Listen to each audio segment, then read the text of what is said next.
Yarinya ce mai farin jini. Jiya mai mota ne ba sai karan jiya mai mota ne. La ila ni jan. Kai ne ka zo gurin maman na? Inna lillahi wa inna ilaihi raji'un. Allahumma ajirni min musibati wa kallimni khairan minha. Ana cewa Laraba ta bawa ranar samu. Ni kuma Laraba ta bawa ranar kiyayya ce. Inna lillahi wa inna ilaihi raji'un.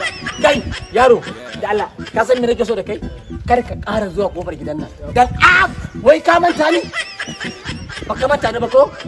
Ni ka kofe a can. Ka biyar da ka zo kofe a ta. Dala ya guri. La ilaha illallah Muhammadur Rasulullah sallallahu alaihi wasallam. Yaro ba laifin ka bane, laifin mama na ne. San ka ne. Inna lillahi laifin mama na ne. Yanzu ka ji da kwashe kiki sar kina so da zaki yaba mu.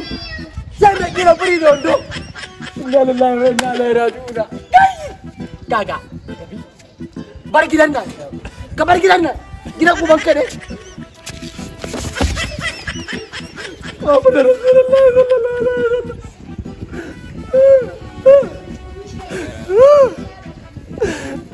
Ba laifin ka bane. Wallahi tallahi ba laifin kula bane, laifin batir ne. Kai kuma yar baba. Da sunan mama wallahi zaki ci ubanki.